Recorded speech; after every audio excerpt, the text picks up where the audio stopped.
Hello, welcome to Good Games Well Played, episode 196. I'm Clint, aka JCM. With us this week is Isli Yep. and Messiah. Hello. It's a quiet week. Not a lot going on. It's that time of the year where sometimes we're just going to have really kind of lulls in the news. Because there was some early in the week, Kotaku reported that some former employees with Sony had posted on LinkedIn they got laid off. Apparently, an unknown number of the PlayStation Visual Arts studio and their Malaysia studio got let go. We don't have any firm numbers, but it just kind of goes in line with more layoffs that we see in the industry, uh, every month, which is unfortunate. Then, man, we used to joke about the trend of like board games based on video games, but like I saw two reviews show up for both the Elden Ring board game on IGN. They gave it an 8, and Oh, then the Stalker board game got a 9. I did know that both of those existed somehow. I I had knew no that the Stalker one did, but I didn't know about Elden Ring. I didn't know about Elden Ring. Like, it makes sense, I guess, because they did there's two Bloodborne games, Yeah, but there's like a base game and then a DLC game. well, it's one's like a more of a dice game. I've seen it, and there's another one's more like card game. It's like more of a card game, I think. Like more card based involved. Because I know one was Kickstartered, and I think the other one was just by a company that I think does like this is their niche. They do board games for video games.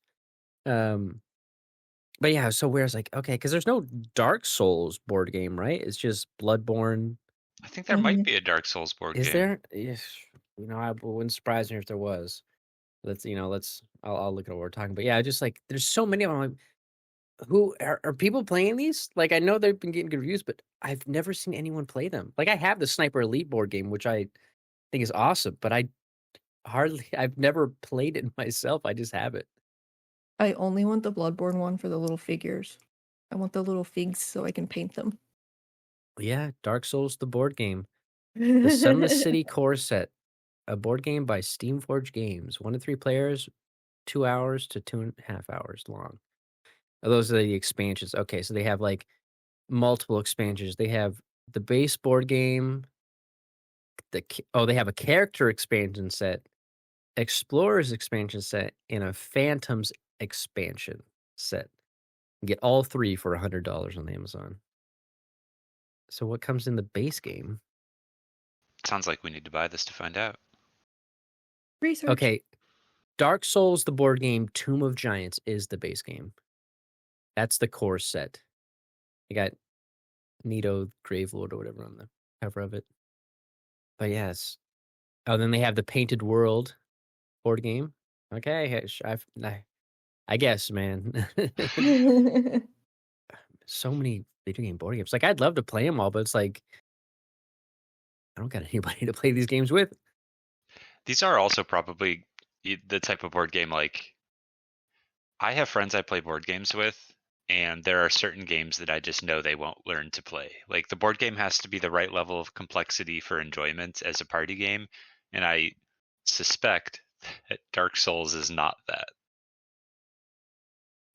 Yeah, I mean, I don't know. I feel like you could have fun in simplicity in certain aspects. Apparently on boardgamegeek.com, they gave Dark Souls the board game a 6.4.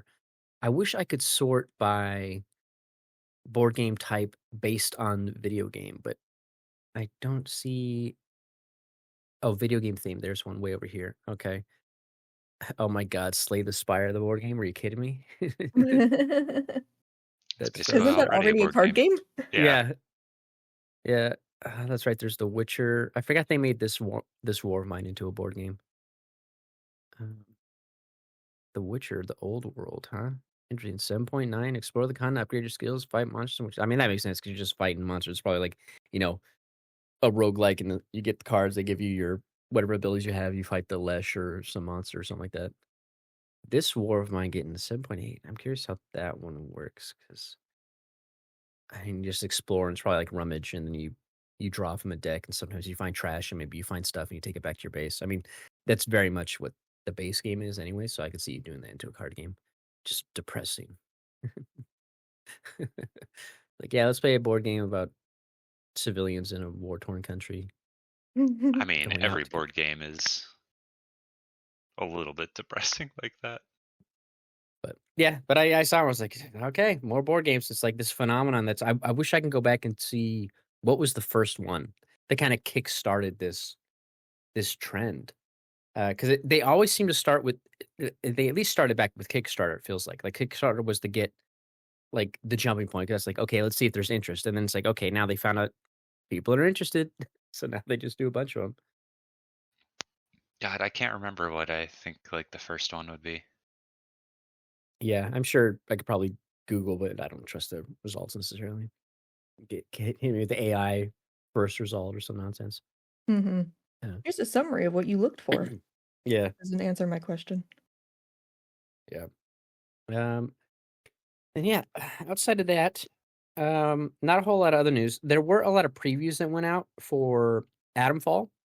A lot of sites got, like, multiple hours of hands-on with that game, because that comes out later this month, which I'm excited for. I think it comes out right before Assassin's Creed. Also, what's up with Split Fiction coming out on Thursday? Like, it didn't seem like it was Thursday at midnight, it seemed like it was Thursday proper, because everybody's like, "Oh, play the game's available now." I'm like, "Thursday, really?" But, yeah, Atomfall previews came out. I saw this one that was talking about how they murdered everybody. And I was and they said, like, just they killed, like, even quest givers, everybody they came across, they just murdered them all. So, I'm curious if they allow you to do that, how like, you must be able to do, like, whatever the main quest like, the main thing you do, the MSQ, it's like you must be able to discover it, get to it, complete the game, and not necessarily need anybody alive. It's probably just like, I guess if in Fallout, like the what you do at the end of Fallout is usually kind of based on which faction you side with, right? Like, do you assault the Wasteland? Do you assault the Institute? Do you do whatever? Did you side with the robots that are trying to leave the Brotherhood or the Institute? Yada yada. But I'm like, I guess if they did a version of that where it's just like you just kill them all, it's like that's still the resolution. Like, you're like, "Oh, well, the dude from the vault just murdered everybody, and Wasteland continues." Like, so I'm curious how killing everybody in this But game affects the ending. correct me if I'm wrong, like isn't Atomfall much more of like a detective game than a Fallout game? Because I read a lot of previews that were like, this isn't the next Fallout. Don't go into it thinking it's Fallout. So I I'm okay, just to clear, I was using Fallout as an example, not as a comparison. I was just well, I trying was to think gonna of a say game like that had different endings. if it's like a detective type game, then if you murder everybody, maybe you can just still solve whatever the mystery is via like environmental clues or finding something. Yeah, maybe. I mean, I know that, like, a lot of the stuff was they're saying it's, the one review or a preview I was reading was very much like, yeah, they give you some clues, but you have to look for it. And it wasn't like, you're not gonna get a marker. It's like, "Hey, go here, do this, do that." It reminds me a lot of, what I like about Gray Zone. So I'm like, okay, so it could be, you have to actually look and kinda determine stuff. And if the world is designed in a way to be not necessarily to guide your eye, but if, like, certain specific points of interest are, like, detailed enough to at least well, hold on. Pre-purchase this edition to play the game starting 3 days ahead of full release. Okay, that was and then I saw starts in approximately 2 weeks. I was like for a second, I thought it was saying pre-purchase to play 2 weeks earlier. I was like, "You insane." Um, but yeah, I mean, who knows? Like, I'm sure you could probably figure out what's going on because you do wake up, you don't know who you are, kind of a niche situation. Um, but yeah, I'm wondering, like, how many different endings are there then? Or it's like, how much content can you lose if you kill everybody? Like, you cut out a bunch of side quests, yada yada. I'm sure there's the trophy for it. You know, the butcher Well, of I mean, Michael's first playthrough of Elden Ring, I don't think he interacted with a single NPC. So if it's kind of a similar thing, you can just kind of go through the game and finish it, quote unquote, finish it without even knowing what's going on or Not a learning single one. anything. He just No, ignored everybody. pretty much, yeah. It just kind of went. that's funny. It's like, yeah, I'm just gonna go out there. I mean, but in that game, it's like you still have the guiding of the grace, like, still kinda showing you, like, "Okay, go this direction, go this direction." Oh, he Um, definitely didn't follow it. But it's oh, a similar thing, I imagine, where it's like the world is open enough to where you can just kind of wander around and still do things and still enjoy it and eventually find your way to the ending without, like, ever actually interacting with the world. I mean, in this instance, it's because you intentionally murdered everybody. But I imagine it's kind of the same thing where it's like, yeah, you can finish the game, but I mean, did you? yeah. Yeah, I'm seeing a bunch of these different titles for the previews, and someone from Game Rant was saying, "If Atomfall's experimental mechanics are a hit, Fallout may want to keep a close eye on them." So it sounds like whatever they're doing, I'm trying not to read a bunch of the previews. I just read the one about the guy who killed everybody, because I was like, I don't wanna spoil myself on the game. Um, so I'm Well, if curious, you but follow yeah, that playthrough, you don't. yeah. Uh, oh, stop playing. Start playing the trailer. Yeah, every NPC can be killed. Yeah, I'm just trying to see, like, if they, it reminds me of a classic point and click adventure in the way you're encouraged to explore every corner, conversation in search of a hint. Um, but yeah, yeah, I'm looking forward to this. Everybody's all the previews that I've seen, at least everybody, someone's like, as a stalker or as a stalker sicko, the 2 hours I spent is making me super excited for this game, my most anticipated title. So, but I'm excited for it because I'm like, it's something, it's a new IP from an established studio that's done games that I like. Like, I really like the Sniper Elite franchise. It's just fun games, and they're doing a new IP. It's like, and I love me some open world, and I love how open they've gotten. I mean, their levels have been kind of open, but they got really open with Sniper Elite 5. It's funny, I was when I was watching reviews for Sniper Elite Resistance, that came out in February, which I haven't picked up yet because I'm like, I still haven't finished 5, because those levels are so huge. Is like, "Oh, it's just more of the same." Like, "Yeah, but if you like that game, like, yeah, Mhm. they kind of are." Like, they don't iterate too much on one another. Like, it's just like the next year of World War II. It's not like, "Oh, we get a bunch of crazy new abilities." It's like, no, you're still sneaking behind enemy lines. It's the level design. It's going around shooting Nazis. Like, what? That's always fun, man. Like, And nobody's saying that about Call of Duty. It's more of the same. yeah, Yes, it is. Just because they added new stuff. yep. That's Um, fine. but yeah, it's like there's nothing wrong with it. Like, it's for the people. If they like Sniper Elite 5, they're gonna like Resistance. Like, that's how it Mhm. goes. It's like, if you like those games, you want more. Because, like, again, it's not like, even if it was the same, like, they didn't change anything. It's like Sniper Elite came out years ago. It's not like a yearly franchise like Call of Duty, to where it's like, "Oh, I just played this," or the issues that Assassin's Creed ran into where it was when it was annual releases. It's like, Mhm. yeah, sure, it's the same, but you haven't played it in a long time unless you're one of those crazy sickos that always does invasions and whatnot, and it's been killing people like crazy, which are always funny to Unless watch on you're a YouTube. weirdo. Yeah. Like, yeah, if you play it nonstop, it's like, okay, I could see why, you know, you wanna jump into it right away. Uh, but yeah, I'm looking forward to this game. I can't wait to play it. But yeah, other than that, not a whole lot of news, this week. It's pretty quiet. Not much really to talk about there, but we can go ahead and then jump into what we've been playing. I'll go ahead and start with Zaya. What have you been playing? Monster Hunter. That's Monster Hunter. all. What are you playing on? Are you playing on PC or PlayStation? PlayStation. There Okay. is I tried to run the benchmark on my computer and it laughed at me and gave me a big L. So that was unfortunate. So I'm playing on PS5. Oh, okay. Yeah, a lot of people have been complaining about the performance on PC. It sounds like it's one of those games that uh, they need to do some optimization for PC. Yeah, I mean, my benchmark result was because I am playing on a computer from 2018, so it wasn't necessarily that. But yeah, after I got in and started playing, I noticed a lot of people that I watched stream it were playing on PC and they were having some pretty bad performance issues. And there were like guides on Steam on how to get the game to run properly. And you have to, this game has a lot of options. There's like pages and pages and pages of options, even on PS5. So I imagine there's even more on PC. So it's like there's these like multi-page guides that are like, oh, go into the first options menu and find these ones and switch that. There's like all of these in-depth guides on how to get it to run properly, and I'm like, you shouldn't have to do that.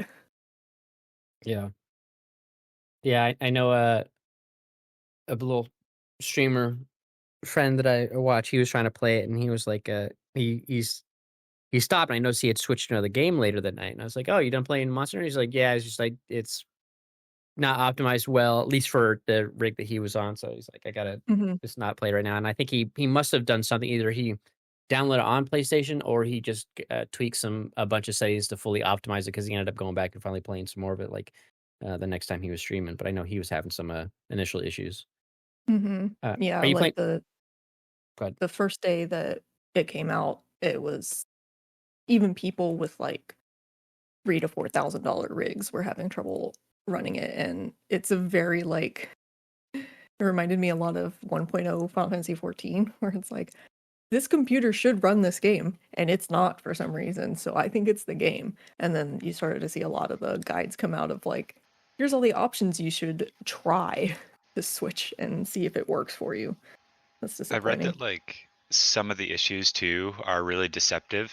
Like people think they're having frame rate issues, but their frames aren't actually dropping, and it's really some sort of it's all behind the scenes on Monster Hunter's end. It doesn't seem like it's actually related to a PC being powerful enough.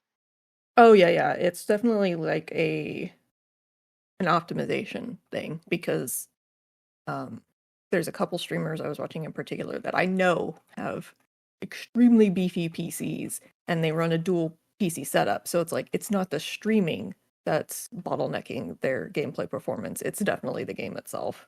Mhm. And a lot of like weird glitches and bugs that I haven't experienced at all in my game. Like I've seen multiple clips of people falling through the world and I was like, that I've gotten stuck in places on accident, but I was able to get out with my bird. So it's definitely not that. Yeah. Yeah, it's, I mean, it's sold like millions of copies too. It's like one of the best Capcom performing games of all time. Yeah, It I is think the it's the best best performing. selling Monster Hunter game of all time or something like that, I think. Mhm. And yeah, just the best selling game for them in general, but I've never He's been like a good. huge Monster Hunter fan, and I really feel like I need to like sit down and just play one of them for like 10 hours just to see what it's about. 10 Play hours Wilds with probably me. isn't enough though. No. Well, the thing is, I've always been a fan of Monster Hunter, but I've not really played a lot of the games just because I never really had like I guess like the patience or like they've always historically been very multiplayer centric games, and I really didn't get into multiplayer stuff until I started playing MMOs, and then even when I got into that, I was like, I just want to play MMOs. I don't want to play any other like multiplayer stuff. It just I don't want to be multiplayer. So very first one I played was oh god, what's it called? On PSP, Freedom Unite, I think. That was the very first one I had and That was the played. last one I've played actually. That was a good one. Yeah, it was pretty good. And then I played a little bit of the 4 Ultimate on 3DS, and that's where I fell in love with Insect Glaive, but it was not a good game. Even just like I knew I was gonna I think I just borrowed it from work at the time. Ugh, because I was still working at GameStop when 3DS came out. But I borrowed it and I played it for a while and I was like, I'm not really feeling it. Maybe Monster Hunter just isn't a game for me.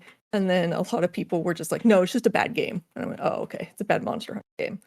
Um, and then I played both of the stories games because those are more like turn-based and kind of drew me back into it. And we have World, but I didn't play much of it. And then with this one, I feel like it's a lot more like not only beginner friendly, but returning to the franchise friendly. So it's very, very fun. It's very easy to pick up at least one or two weapons.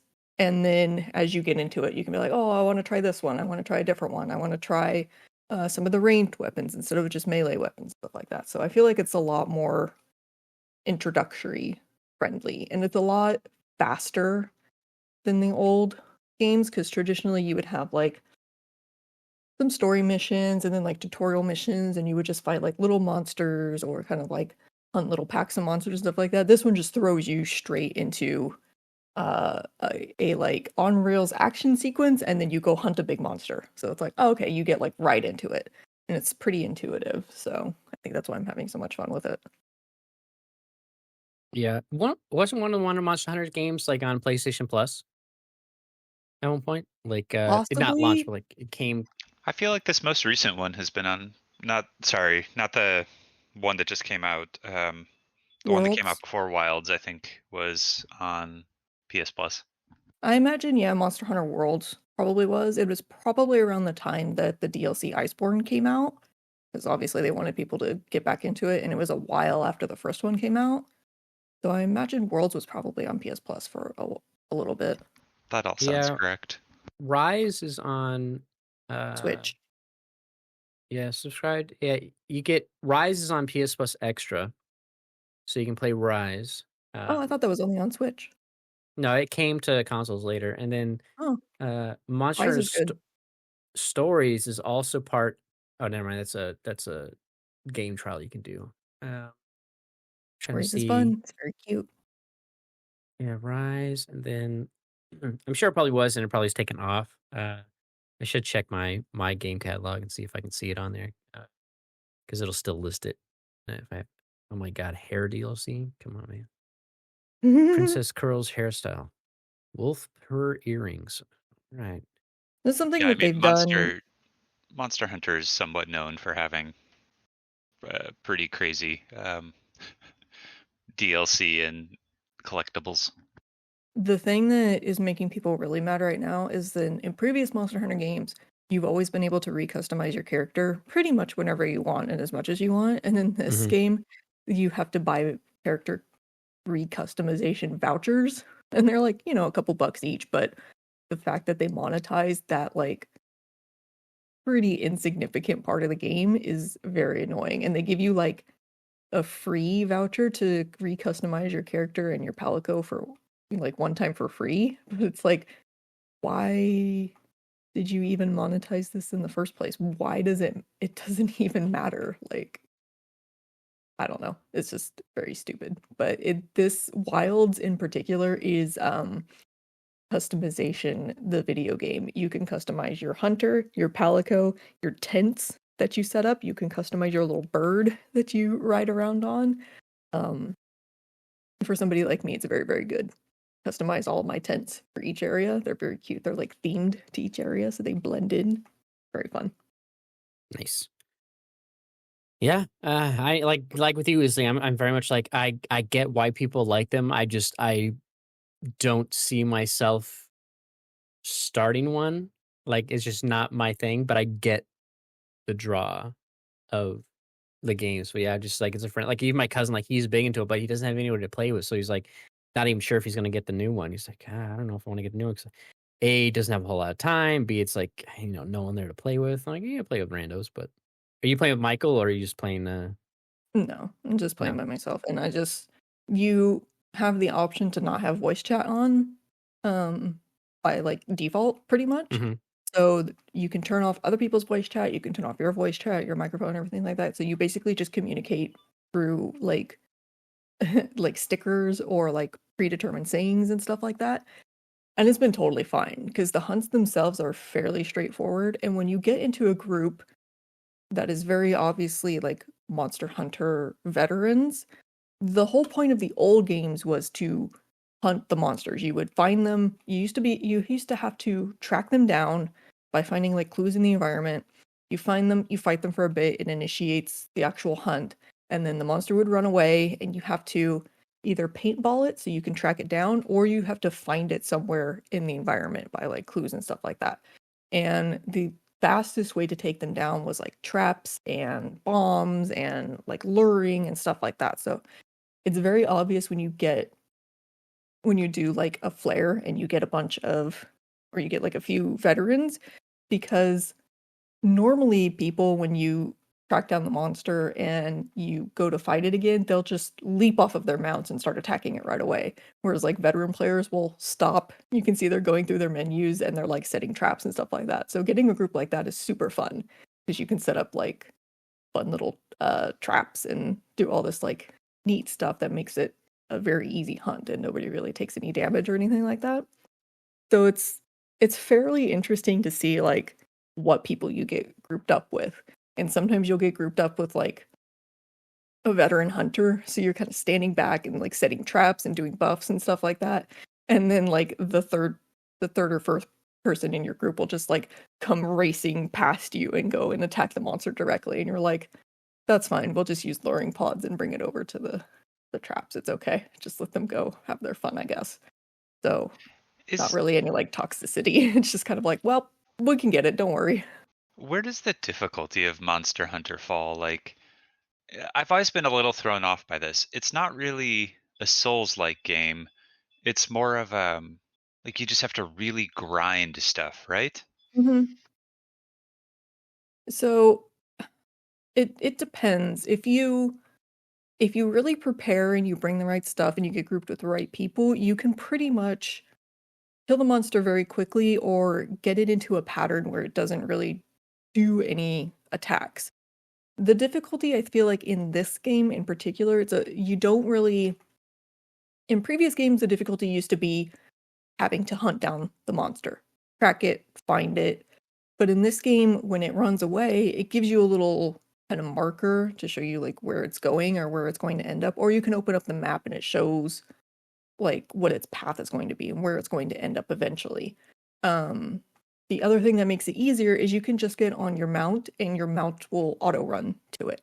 So it's like Hmm. it can be as easy and quick as you want it, or if you get into a group with like friends or something like that, when the monster runs away, you can play it kind of old school, where it's like, okay, monster ran away, let's go ahead and like go to the camp and let's regroup or get some traps and stuff like that. And you can kind of like prepare mid battle and go to that. And I imagine that's what a lot of people do for a lot of the higher rank hunts, because I'm not even through the story yet. But when you get to the higher rank, I imagine it takes a lot of like mid hunt preparation and stuff like that. But in this one, I feel like a lot of the difficulty is grinding to get your weapon upgrades, your armor upgrades, stuff like that. But the monsters are also pretty difficult the later you get into the game. They hit very hard. They take a lot of damage. Not necessarily like damage sponge, but if you don't utilize the mechanics of the game, like traps or stunning, or this one in particular, you can cause wounds on the monster, and when you attack and break those wounds, it does like a burst of damage and it can potentially stun it or break off parts. So if you have a monster that does like a lot of really brutal tail attacks, if you constantly attack the tail, you can break that off and it won't do those attacks anymore. So you kind of have to like learn the monster, learn where its weak points are, learn the things that make it annoying. The one that really stands out to me is like Rathalos. Obviously, he's kind of like the poster boy of Monster Hunter, but the annoying thing about him is he flies away constantly. He jumps up in the air and hovers and does these like breath attacks constantly. So the strategy with him technically is to break one of the wings first and foremost, and then he can't do his stupid like hover attacks that only ranged people in Insect Glaive can deal with. So that's kind of like you break one of the wings and it makes the fight a lot easier, and it makes it so that he doesn't run so far across the map because obviously he can't fly. He'll just like walk to another portion of the map. So I feel like that's where the actual difficulty comes in, I would say, is how like involved do you want to be in the actual hunting part of it and learning the monsters and their weaknesses and using like debuffs like paralyze and blind and stuff like that. But this is very much a game where like if you just want to go in and not pay attention to any of that and just mash buttons and hit the monster, it's going to take a very long time to take down a lot of the later monsters. Interesting. Yeah. Yeah, I know what I saw in some of the reviews and discussions was that they definitely kind of streamline some things for newer Mhm. players. Although I know, like, from what I've heard as well, is also there's not as many tutorials in the game. From some other Monster Hunter vets who started playing it, like they realize, like, oh, if this was your first, there are some tutorial bits that are just like missing.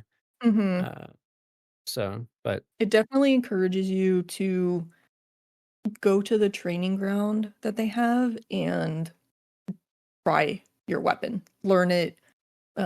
You have a primary and secondary weapon system. So the way that I have it set up right now is I have a main, which is either insect glaive or dual blades, and then I have my primary weapon as a ranged weapon. It's usually the bow. That's the one I've been having the most fun with. But you can definitely technically main and secondary the same weapon type, just with different effects. You could have like a paralyze or a poison or, one that's just pure damage for when the monster gets downed or it's close to dying, so it's not as fast. You could definitely do that. But the way that it teaches you your weapon is not great because if you never go to the training area, you don't really know what your weapons combos are. And it doesn't really ever teach you. It teaches you like the three basic main combinations that you'll use, but it doesn't teach you any of the like offset stuff. Like there's a lot of, especially the ranged weapons, there's a what's called an offset attack. So you'll like with the bow, you'll fire an arrow and then you'll hit with like the trigger and then you'll hit circle and it'll do like a quick follow-up attack that's stronger than your normal attacks. The on to doing that is that you become stationary for your few seconds. You really only want to do that when the monster isn't moving or if it's not coming after you, stuff like that. Um, there's with Insect Glaive in particular, it teaches you, oh, you have to send your bug out to get these essences to bring back to you to buff you. And when you have all three different types of essences, you can do a really powerful attack. But it doesn't really teach you how to do that attack or how to effectively get those essences. So you have to just kind of learn by doing, or you go to the training center and you just sit there and you attack a little part basically until you figure out what the actual combos are. And if you have the button hints up in the corner, you have to really pay attention to that because there's a very small window for you to actually continue your combo.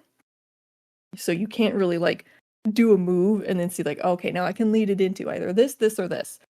It just like resets the window after a couple seconds. So you're like, okay, I'm gonna try this button and see what things change with that. It's very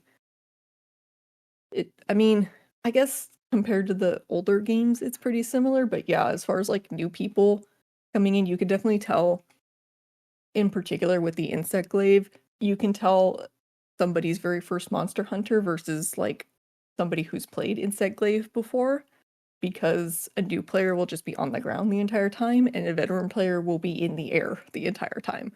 So it's like it's not doing a great job of teaching you what your strengths and weaknesses are for your weapons. It's just kind of like, hey, pick a weapon and it'll do damage. It's fine. Just go hit things. yeah. Yeah, I'm always curious about when they have like combo bits like that to have you train. Like you're saying, you have to be pretty quick on it. I feel like they're. I'm trying to think of good examples of when I get to come pop my head, but like certain games will let you kind of slow down the play speed so that way you can kind of practice it and get used to it, like at a like 0.75, 0.5 or something like that, and then prep for okay, now this is how I should be doing it at a 1.0. Uh, Hmm. I can't think of off the top of my head, but like games that have like quick combos that you got to kind of do. Um, or you just do it like the old Mortal Kombat ways where it's like, it's not the timing, you just gotta enter in the string of commands, and usually it'll just give it to you that giant string on the screen. It's like, okay, circle, square, X, square, circle, circle. And then it goes through the whole thing. Um, but yeah, I mean, sounds like it's good. Seems like, Good. you're enjoying it. Everybody's Hmm. enjoying it. It's still fun. Like, it has Yeah. its weak points. The story is very much a weak point, I would say. Because Is there they ever a story to Monster Hunter games? I that's genuinely what I didn't was think there was a story in a Monster Hunter game ever, aside from hunt monsters. in the old games, correct. Like, it was very much a just go hunt monsters, play with your friends type of thing. And then towards the later games, I think probably like 3 and beyond, they kind of sort of shoehorned a little bit of a story into it. And this one is very much like this is a cinematic experience and it's taking you through a whole game and stuff like that. But it's still the basic Monster Hunter story of like, there's a monster, it's fucking up the world, it's supposed to be extinct and it's not supposed to be here. We got to figure out a way to hunt it. And you just kind of like chase it through the world That's kind of thing. literally the story I would have guessed if you had said, try to guess what the Monster Hunter story is. That's very much it. Yeah. I mean, even in the side games, Monster Hunter Stories, which are the turn-based one, it's like the same thing. It's like, oh, there's a big monster that nobody expected and it's fucking things up and it's ruining the world's ecosystem. You got to go figure out how to stop it. That's it. That's the Monster Hunter story. And everybody's just like, yeah, okay, that's fine. Let me go hunt the monsters.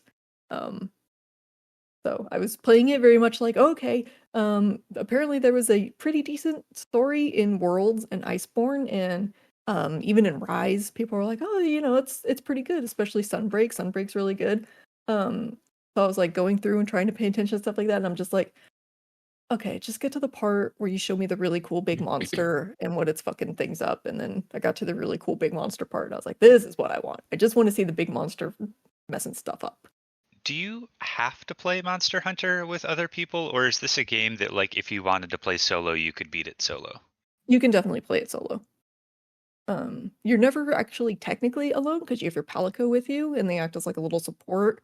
They can cleanse debuffs and they can heal you and they can do damage and stuff as well. They can set traps and stuff, so that's nice. But also, if you did want to have other hunters with you and you don't want it to be like actual people, there are NPC hunters that you can call to help you, basically. And they will also do the same things. They'll set traps and they'll mount the monster and do like wound damage and stuff like that. Or you could basically, there are options to customize them. You can set them to basically just be like support characters where they'll come and maybe like heal you, or they'll do debuffs and traps and stuff like that. Or you can just not summon them at all. So you can definitely play solo and you could definitely play like completely offline. You don't need to be in a lobby or ever see another human being if you don't want to. It could be a totally offline solo experience. Yeah, I'm curious how long, because it feels like they always have like two versions going, right? They have like a mainline one that kind of like Yakuza that way. I feel like with Monster Hunter, like it's like I feel like there's just been a lot of Monster Hunters back to back. Mm-hmm. So they have like this one and then another one that'll be in a year or two, probably on the Switch 2 or something like that. They've had a lot recently compared to the jump between 4 and World. World came out. Oh my god, was World on PS3? I think World was only on PS4. So I think there was a whole. If there wasn't one on PS3, then I think there was a whole console generation that it skipped. And I think that was the big thing about World is when it finally got announced it came out, it was like, oh, this is the big Monster Hunter. This is what they've been working on. And it looks gorgeous and they've changed some of the core gameplay and they've upgraded the weapons, the core mechanics of them and stuff like that. But I think there was a huge gap between World and the previous game. I think like there were games on the 3DS. There were 3 or 4 games on the 3DS. And then I don't know if there was one on PS3, but I know the World was like the big announcement when it came out. It was like, oh, they're making a new Monster Hunter and it's big and it's cool and it's called World because it's gigantic, and there was like a big hype around it. Yeah. Yeah, I'm curious how like whenever these games do uh insanely big numbers, I'm always like, okay, does that change their plans on like how long the life cycle of the game, like how long they expect to support it? Um because they feel like games that could be not like necessarily games as a service, but like they're definitely designed to be like you could do a bunch of DLC content for them, and like Mhm. people would probably be totally fine with it. Like, is it? But I guess the question there comes into like there was a conversation with the developer. I forget who it was. I think it was with maybe MinMax or Kind of Funny or something like that. But it's like the actual percentage of people that play DLC who played the base game is like really low. So Mhm. maybe it's not worth it to do that. Like maybe do some for those hardcore fans while you wait to ramp up for your next game. But like doing sort of continual updates to the game just isn't quite the same payoff as if you just moved on to the next main entry. There is a little bit of that. I think that they started to introduce in World, um, and even on the I don't think they did it with the 3DS ones, but they did do it on the Switch one, where World had one DLC. It was called Iceborne, and Rise had one DLC called Sunbreak, I think. Um, where they were like, "Oh, here's a little bit extra story. You're going to a new area, and there's going to be new monsters, obviously." But I noticed in Wilds, they are doing limited time hunts. So it's primarily like an end game thing and for higher rank where they're going to have either returning or new monsters as special high rank hunts where you can go and do I don't know if there's like a story attached to them, maybe. But it's basically just like here's a high rank monster, it's going to have new armor, new weapons, everything like that. Just go hunt it to your heart's content.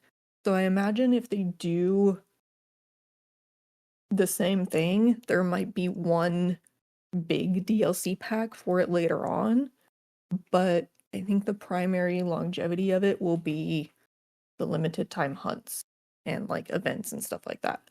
It's a little bit different with this one because in previous games there wasn't really like an area for you to go out and explore and do things when you wanted to. It was always very mission based. So you had like a base camp and like maybe a small surrounding area or a city you could go to.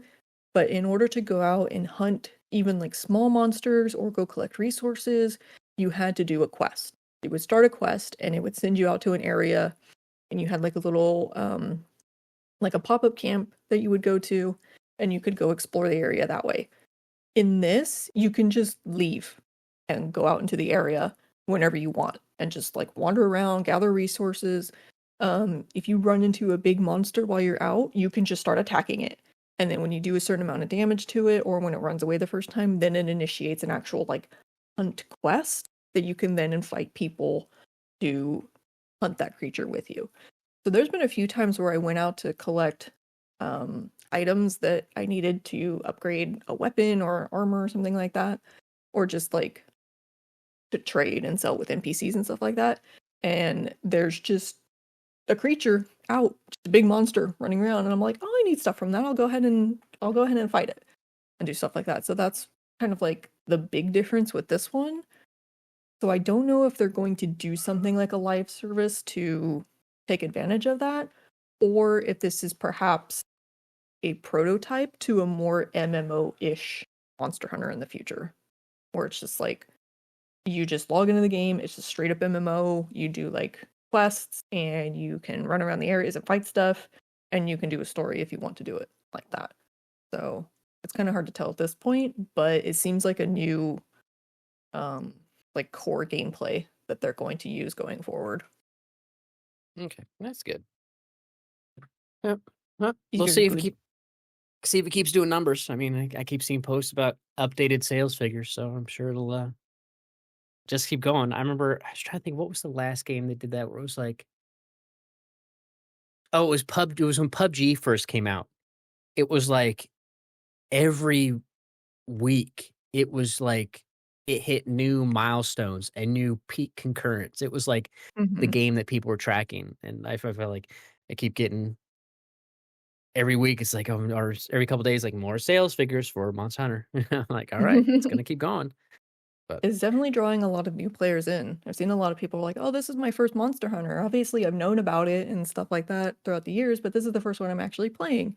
So it's definitely drawing new people into the franchise. So I'm also curious if maybe that's going to get people to go back to the older games, like if World is going to have a little bit of a resurgence in the multiplayer for people going back and playing that because it's the most close to Wilds. But yeah, it's definitely drawing new interest in the franchise. So that's really exciting. Yeah. Isli, besides Split Fiction, have you been playing anything else? No, it's just been Split Fiction. All right. In that case, before we jump into that, since we've both been playing it, we can talk about I don't want to be like, let's talk about Split Fiction, and then I talk about something else I played, and then I go back to Split Fiction. Well, let's knock out this other game first real quick. Yeah. Gray Zone Warfare. Yeah, Gray Zone, Darklight. Still playing. I've been playing a lot of Balatro actually on my phone. I downloaded on my phone. It's like, you know what? I don't know why it's cheaper on mobile than it is on console. I guess it's because they give that cut to the console manufacturers. But I was like, yeah, I'll get it on mobile. It could be a pretty good game.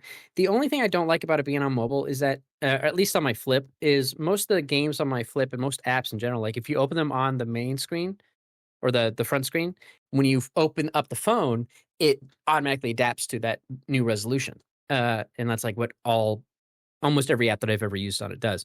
But Balatro doesn't. It stays in that same vertical strip, and I can move it left, up or down, however I want it. But in order to take full use of that screen, I have to relaunch the game. So that's a little bit of a bummer. But it's like, whatever. It's a small indie game. It's not like they need to adapt to some 0.001% of the market to be like, hey, we've got to make sure our app opens up at a big resolution when you're playing on mobile.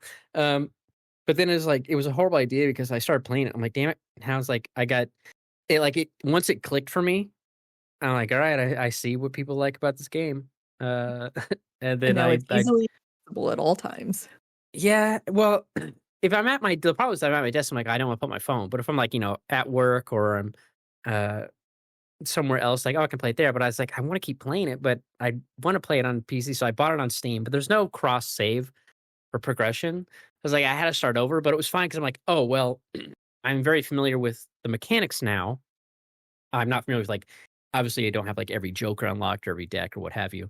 But I was like, okay, I'll just play it. I'll get it on Steam, play it there, and then I can just replay it. But what's bugging me is I think I have certain wins on some decks on one platform and not on the other platform. So I've been trying to match them, make sure let's make sure I get a win with the red deck and the blue deck.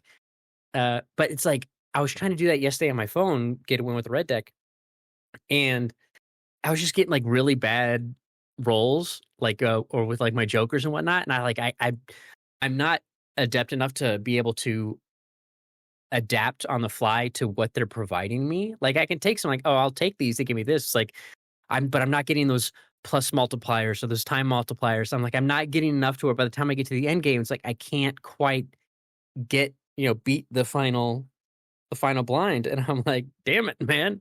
It's I kept failing yesterday trying to beat with the red deck. But even though on Steam I did it just fine, but I had got lucky on a seed, I guess. And it's okay, some really nice jokers. But yeah, that game, I definitely see why this is so popular because it's just super fast. And you could set the game eventually I started setting it to 4 times speed because I'm okay, I don't need the 2 times because now I understand mechanics and or the normal speed because I'm I can see what's happening. I get it. Okay, now it's let's go 4 times so I can go quicker. And it's it's just dopamine hit after dopamine hit. Especially once your score starts catching on fire, and you're all right. But it's a fun time. I'm enjoying Balatro, even though I never thought I'd pick it up. But now I'm going back because Northern Lion obviously played a ton of it way back. But I never watched it because I'm whenever he plays a game where if it's a YouTube specific game, he usually focuses, his conversations are always about the game itself. I'm well, if I don't know the game, I don't want to watch it because I'm I have no idea what's going on. So I can't leave it. I can't look away and do something else because he'll talk about the game, but I have no idea what the fuck any of it means. So I don't watch his videos. It's not going back and watching ones where he got insane runs. He's on an hour long streak of a run or something. I'm okay, I'll go back and watch these and see what's up. Of course, I'm seeing jokers and decks I've never seen before because he played so much of it. But yeah, enjoying Balatro. And then yeah, Gray Zone's fun. I got so mad at Gray Zone because I was a lot of when they did their I'm going to call it a 2.0, but it's really a 0.2 update because the game's not in 1.0 release. But when the game launched in the first 1.0, essentially, early access, they had all their missions, yada yada. People made content on, hey, here's how you do this one. If I have one I want to look for real quick.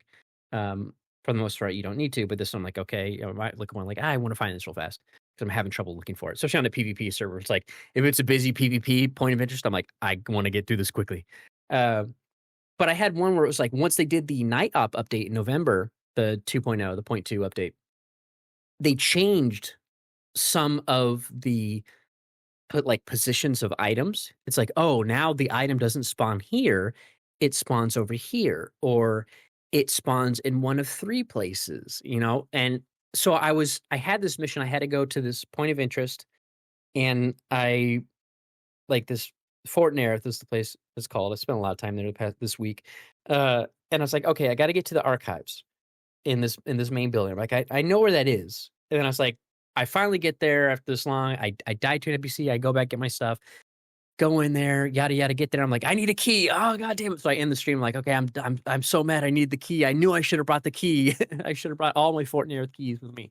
I was mad at myself, so I left and I was on the stream. And when I went back the next time, I was like, okay, I got the key. Went in there, did some other stuff, some other quests I had or tasks, and then I was like, okay, let's go to the archives. And then I'm in the archives, and I'm like, okay, where is it? And I look up videos on YouTube because I'm not seeing it. And it's like, oh, it's right here on top of this box. And it was like a clipboard file, and it's not there.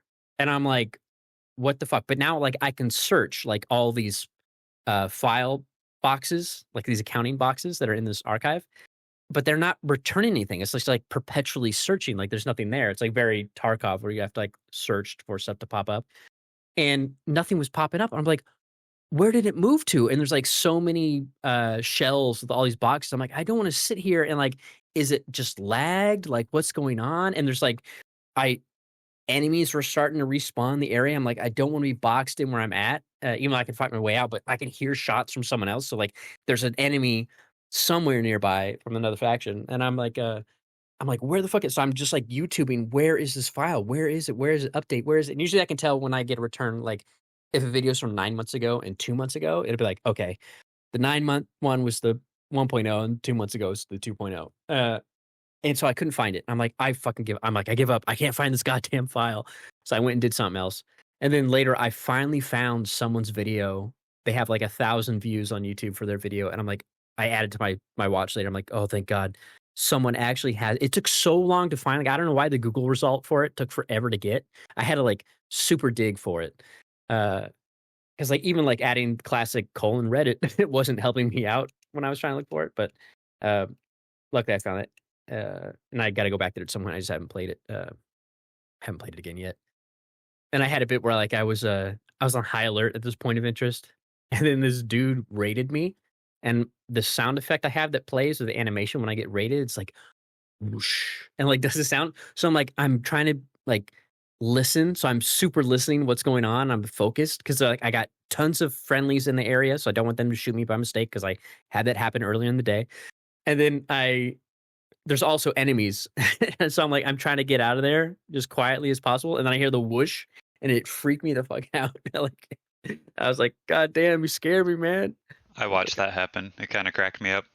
Dude, I got so scared because I thought it was like I said in the video, I thought a grenade or something was getting thrown in my direction and just making a whoosh sound real quick. I got so freaked. I was like, I don't want to die. Because I had 2 sets of my gear because I died twice. At the point of interest, so I was getting all my stuff back as much as I could, anyways. And I was like, I just want to extract. But yeah, it was that was scary. But yeah, it was fun. But then yeah, Isli and I on Friday started playing Split Fiction. Isli bought the game. I've been playing. It does have cross-play co-op, so we could have done that. I just got on a PS5, so that way you could stream it better, not have to worry about adjusting or doing 2 PC streaming or whatnot and this and that. But yeah, we've been playing that, and I've been having a lot of fun. It's I'm hoping that we actually beat it and we don't stop it like we did with It Takes Two. Should we stop right now? No, don't do that. We can go back to It Takes Two. I would like to go back to It Takes Two because I feel like this is making me realize oh man, there were a lot of fun sections. I feel like It Takes Two, because that story is about a couple getting a divorce, that there's way more cooperative puzzle solving in that. Like, there's a lot in split fiction, like working together. I feel like because the nature of the story in It Takes Two, there's way more of that. Uh they had a similar one in split fiction, but like in It Takes Two, where I threw the nails and you were using them to swing along someplace. And I did that with those columns in that one cyberpunk city section. But it was just a short-lived part. But I feel like there's a lot more cooperative bits. I think because there's more like chase sequences in split fiction. I'll make you start the game over then because I don't remember where we left off and It Takes Two, so we'll have to beat this one first and then start that one over. We have chapter select. We can go back to it. We're Yeah, pretty I far. can't remember it though. Yeah, we went to the tree. We got the beehives. We had the nest. I'm glad I think we got. you can remember it. Yeah. I cannot remember it. Okay, I would be fine if we could set down like a night to play, like replaying that game. If we could play it at least consistently on that same night. Yeah, that would be fun. it's no, I've enjoyed split fiction so far. We've talked about it a little bit while playing, but it does feel, I don't want to call it like shallow, but it doesn't have quite the level of development that I think It Takes Two had. And I've been kind of noticing that as we go through, that a lot of the gameplay is very like platforming or kind of like escape sequences. But whereas It Takes Two had side games or little like cooperative or competitive things you could do, like little side, you called them Mario Party games, which is really accurate. The Split little fiction mini doesn't. games. The what? The little mini game thing. Yeah. Mhm. Like split fiction doesn't really have that. And it, I will say it does make the world kind of feel empty at times, which is really interesting given that you're going through so many different worlds. So that's something that's kind of thrown me off, but I've enjoyed it so far. It's a very kind of straightforward game. Like, you are playing a very well designed cooperative game with a friend, and that is kind of what it is. Yeah. Yeah, because there's only two. Like, we got to one of them last night where, when we were lamenting the fact that it's because it's not like it's bad without them. It's just like it could make I think it's a great game, and I feel like it would make a great game so much better. Like, to me, it's like it's an 8, and I'm like this, and it could be a 9 if it just had more of those competitive bits. Because I feel like because we only had 2 of them. There's the one where there's the race early on. It's not scored in any way, but it is a race, and the characters comment on who wins. And Mio's very much like, "Yes, you would already win, boo." Cyberpunk. And then we do the snowboarding section, the Final Fantasy VII downhill bit, essentially. Woohoo! And then that had an actual score to it, and that was like a side story. I'm like, man, there's so much potential for the side stories to be those things. But I'm like, especially because I feel like it could potentially. The problem is, like, I was thinking like, oh, it could potentially flesh out their relationship as strangers and kind of like open up. The problem is you can't do that when they're optional content, because then it's like not everyone's going to do that. So like they come out of those saying, "Oh, we're all happy," but they're never going to reference it again unless they have extra dialogue, like some crazy multi-narrative kind of game. And when you go further along or something like that. Yeah. I think that like where it kind of came out and I noticed it was we played the side story yesterday that had the magic mart where you could mix the potions and you could like shoot people with the wand, things like that, where we were chasing all the cats around. And it just came out that it's like the little potion thing is fun, and this is the first like not sandboxy area, but area that has had things to do in it that aren't really important to the game. And I mean that in a good way, but Mm-hmm. it kind of highlighted how earlier aspects of the game and earlier side stories don't really have that narrative aspect to them, and it does kind of throw me off. Yeah, it's very much like they got to keep like the story. Like, it just seems like we're going, like it's nonstop. which I don't mind. It's just like, yeah, when we had that bit where it's like, oh, we actually have some downtime and I could turn it to a chair and you can sit on me and get a trophy. And there's the snails we can ride on. I could steal the balloon from that Vol kid and he starts crying. I'm like, suck it. We can play with the fireworks. Like, there's all these little silly things we can do in this little town. Like, yeah, there's none. Now, obviously, we wouldn't have that in any of those cyberpunk towns because that would be weird.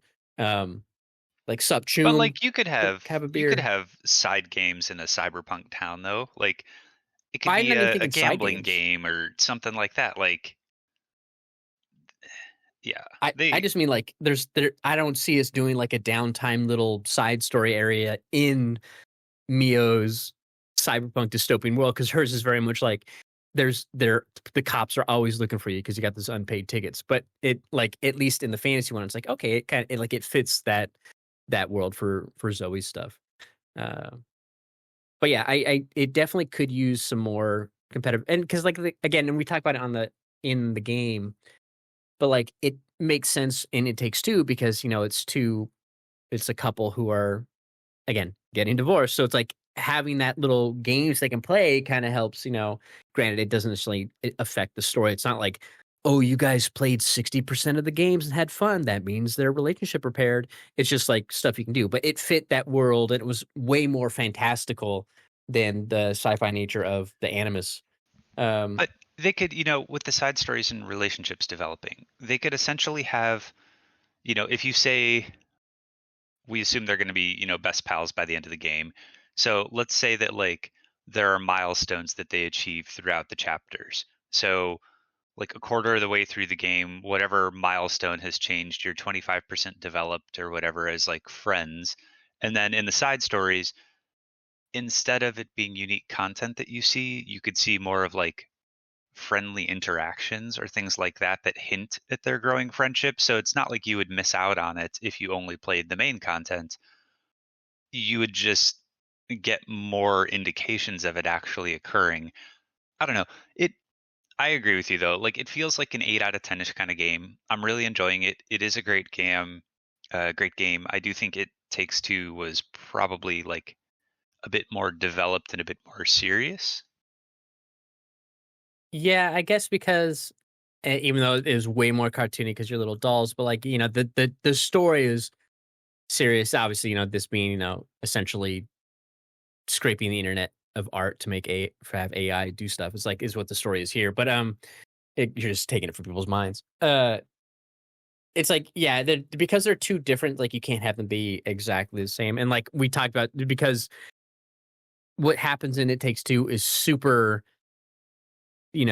just like suspension of disbelief. Obviously, the animus situation they have going on in Split Fiction is, you got to suspend your disbelief there. But it's more of that sci-fi nature of this is where we can go. We're not going to get to a future where people turn into dolls to solve their problems in therapy. But it's like it wouldn't make sense unless someone wrote like, oh, this is a like that because that snowboarding. She's like, oh, I based this off a game I played as a kid, which is why I thought of Final Fantasy VII because I'm like, oh, there's snowboarding section there or Cool Borders or something, SSX maybe. But it's like if I don't see Zoe writing like, "Oh, I wrote this about me and my sister playing a sport and competing against each other. So we're playing pickleball, and it's like now we're doing that, but in a fantasy setting or something, or like." But it seems like you could potentially do with that little hub area we had in that one fantasy side stories. Like there was potential to put something there, like because you had a wand at one point you picked up. It would be fun. It was like, oh, we just like got wands and we can like start shooting the balloons and in a time limit and see who gets the most or something like this. Little competitive things could be fun. Like it could just, even if it does nothing to the story and they don't like, there's no alternate or bonus positive ending or something like, but just something for the players I feel like could potentially do it. But I think with how quickly the game moves, it probably added too much downtime for them maybe. Because like that was some downtime in like those side little competitive bits in It Takes Two is kind of the essentially what the side stories are replacing. It's just the side stories aren't necessarily competitive, except for the two. Um, but, but yeah, I'm enjoying it a lot. It's the perspective shifts in the game. Like happens so frequently. It's so fun. That one level we had early on where it was like it was top down and I was running perpendicular to the point of view and you were running like you were essentially like my character was in the correct orientation, but because we were top down, it looked all weird. But then you were running on like the side of the walls and stuff. Like that was fun. I like all the switches they do, and then we go from that side to running at the screen and That some was a fun. really cool one. Yeah, some fun boss fights. That one boss fight with the very Contra boss fight I thought was fun. It very like because it was I like that we were running from the boss, but it's not just like Nathan Drake run away from the tank, shoot backwards. It was like we were also side scroll running and platforming and solving puzzles to get away before like that one bit when the poison fills up the level and it's like, okay, we gotta quickly move and play together and stuff and yada yada. And yeah, I'm really enjoying it from a co-op game perspective. The story is very much like it's like, yeah, it's fine, it's serviceable to what they're doing. The story is the story is not subtle at all. It doesn't have a lot of nuance, which I think is kind of the point, but it does catch you off guard sometimes, like, very, very light spoilers when we got to the end of that mission and I'm like, the monster's cancer. And then like Yeah. that's exactly what it is 5 seconds later. Yeah.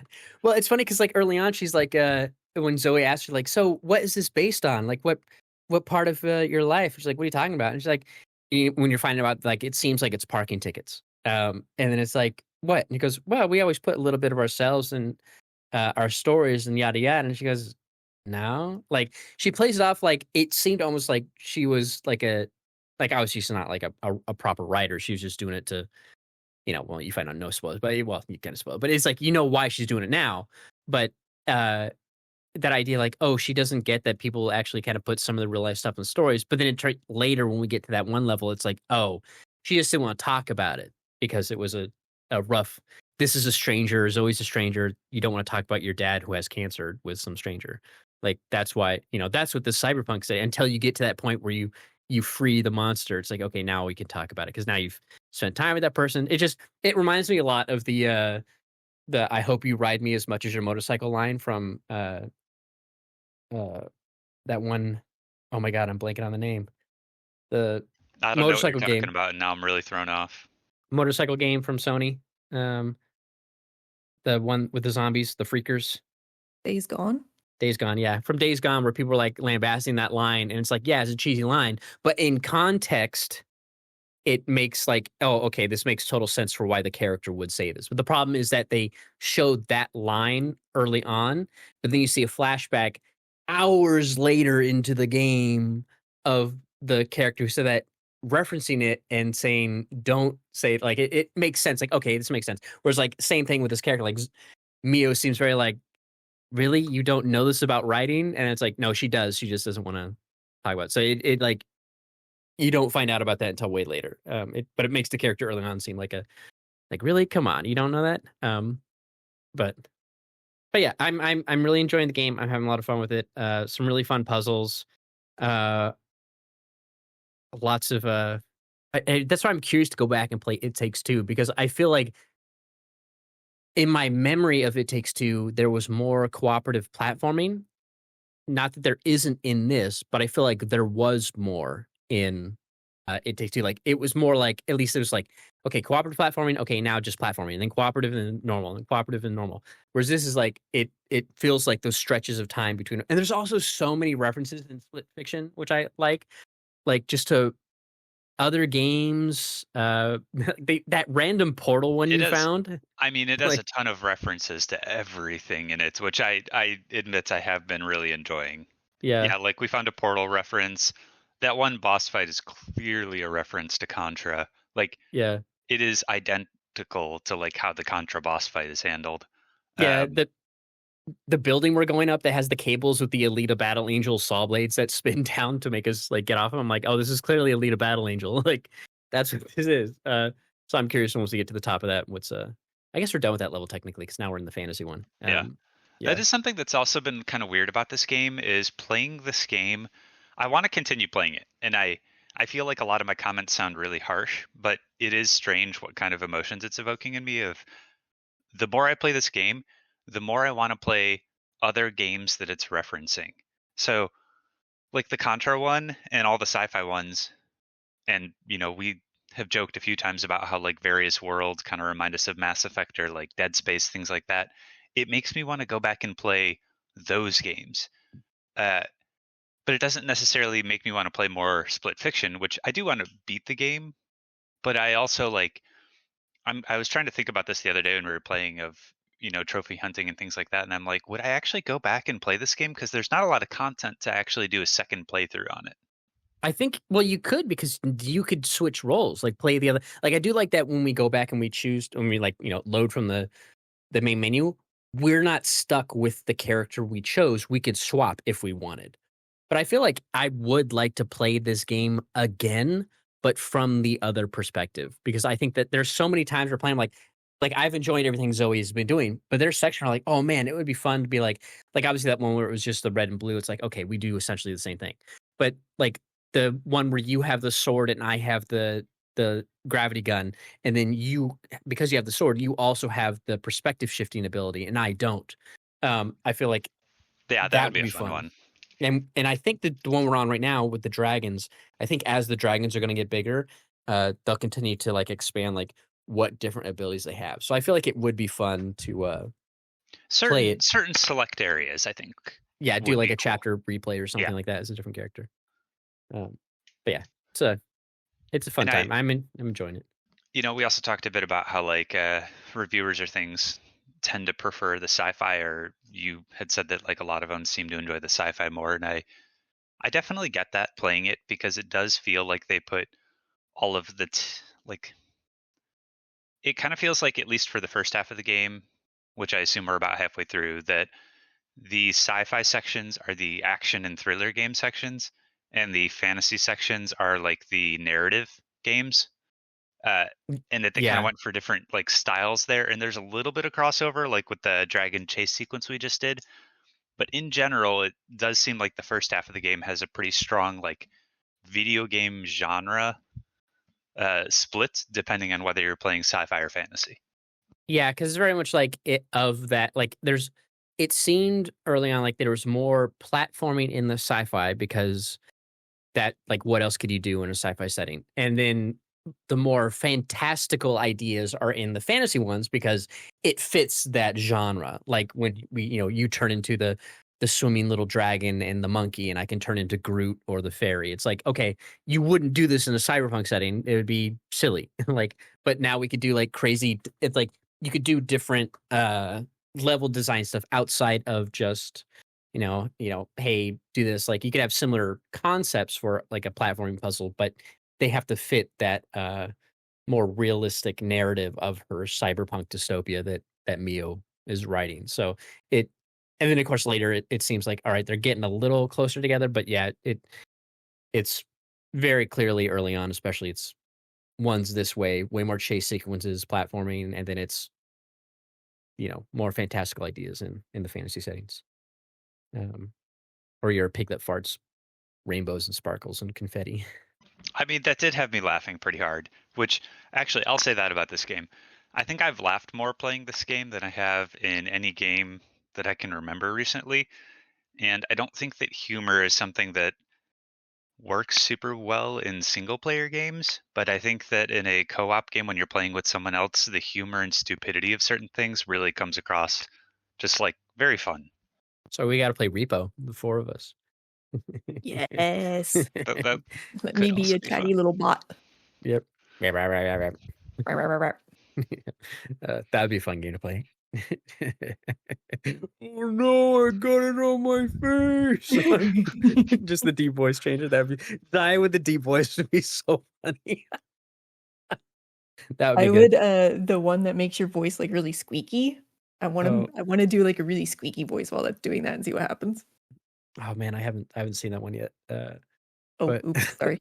Spoiler. That would spoilers. just be normal. Man, that Normal watch, Zaya. not to change it, but I was watching Northern Lions video of it that he posted while I was weightlifting on the other day, and like Mhm. I almost died. Finds the like he finds like a glowing atomic thing, but on his view he's talking normal, but everyone's laughing at him. I was like, all right, I gotta see what it sounds like. So I pulled up one of the other streamers views on their VOD they posted, and I'm like, I started playing it, but while I was working out still, and then I hear it from like, "Whoa, dude, look at this!" And it was just like that with everybody laughing. I just was like dying. I'm like, I can't work out while I'm laughing. That's like usually why I pause videos. Like, I'm just gonna drop something and kill myself. It's gonna be You just horrible. need a little bit, and that's your break. Just put it Yep. down, laugh for a little bit. Yeah. But yeah, we should play that game. That'd be fun. But yeah, no, Split Fiction, I'm having a lot of fun with it. It just, yeah, I would have liked to see uh, more competitive bits because there were a lot in, and they were all optional in It Takes Two as well. That's why I'm curious why they didn't do more of them, especially in the side content. Like, put if you're gonna have them, like maybe just put them in the side stories, because obviously, you wouldn't want to have it in the main sections because like they're trying to get the fuck out of there because they don't want to be trapped anymore and they got to stop this evil company. Uh, but yeah, I am really enjoying the game. I can see why everybody's Yeah. loving it as well. I'm having a good time playing it. I think that they do a really nice job developing co-op games, which obviously, given that all of theirs are, co-op or team-based or whatever. But it's it's really fun to play, and it's like a good experience. It's fun to hang out and actually like go through the game. I think it's more of like the experience is good, and as a game, it lacks certain like gamified things that we've kind of grown used to over the years. Yeah. Yeah. Yeah, I definitely that's what, I was listening to Game Scoop and they were talking about it, and, like, Sam Claiborne was like he was looking, he's like, "Oh, man, the game's getting, like, uh, nines," and, like, IGN gave it a 9, I think someone else gave it a 10, and he's like and I see it, and I like he's like, "I get why people like it," but he's like, "I just can't believe that it's getting that reviews." Like, there must be a market just for people want co-op games like this, and there aren't that many out there, and it's like, that's why people are loving it because he's like, it's to him, he's not seeing it being like as crazy good as that, but he's also got I very mean, I interesting taste. But it's not a bad game by exactly, any means. It's a well, very right, fun game, but it is missing certain things that I think have become more common recently with game development. Like the fact that there are semi-open levels and then there's nothing to do in some of those like open areas does feel very much like N64 games where it's like you have a village, but because it's not part of the story, there's no point actually really going to the village. It's just here because they discovered 3D in N64 and um, decided to like make a village. There are just areas that kind of feel like that. it's fine, and it's fine too because it's co-op. It's like I wouldn't want a bunch of little carrots on the stick distracting someone, while I was playing. Like if there were nooks and crannies that you were just running around looking for shit because you had wanted to get a trophy or something, I'd be like, I still we do got to that move though, on, and then dude. there's just nothing there. Right, sure, but there's not much. They don't give you as much space to do that. So, and it's usually like the things you can interact with that are pretty obvious or something. Like, oh, there's a bench over here. Let me go there and do that thing or something. But like a lot of that early trying, like, how high could I get up here? Like you weren't wasting a lot of time doing this. Like you were just kind of exploring. And then there are the sectors like, oh, clearly a side story's over here. Let's go, go this way or something. Um, but Okay, so I will say that about side stories. I really enjoy that they have. Usually, I don't like. God, I know there's a comment for it, but usually I don't like the like hints and prompts that you've missed content. Um, it usually kind of drives me kind of nuts when like you'll be solving a puzzle and then your character will be like, maybe if I moved this mirror, it would fix this puzzle. But I really do appreciate that with the side stories, if you move away from one, they'll be like, "Oh, I guess you can't save every side story," and it gives you the hint that like you need to go down the other path if you want to do the side story. yeah, like if like, hey, it's over here, like because there's a lot of times where like I see the split paths and I seem like, oh, there must be a side story here, but I might accidentally choose the main path and not the side path. And it's like I think so, but I'm going towards the one I think where it might be, and then it turns out no, it's wrong, and then they'll say, "Oh, I guess you're gonna leave." I'm like, okay, well, I was trying to get to it anyways, so I'm glad you said it. Now I can go. I didn't waste my time and lock myself behind some, Right. gameplay bit that keeps us away from it. But yeah, Which but there have been a few instances where the correct path was not actually the correct path, and it has thrown me off. mm. But yeah, fun game. I'm Yeah. I'm enjoying it a lot. Uh, yeah, I just wish I had that little extra. just a little extra, but I Yeah. do like everything they're doing. I think I do like how quickly it's also moving as well. But that's fun. But yeah, that's pretty much it. We'll be playing more of that. Like I said, we played a good amount of it so far. Maybe we'll beat it before next episode. Depends on how much game time we get together. I don't know how busy you are during the weeks and whatnot. Who the fuck knows anymore? Yeah, we'll see. But yeah, it's good stuff. Yeah. All right, well, we'll go ahead and call it there. Like I said, I don't have any other notes or anything. Pretty much short episode, just all about games I'm playing. And yeah, so thank you all for tuning and listening. Thank you, Isli. Thank you, Zai, for joining. Yep. And we will see you all next time. Bye. Later.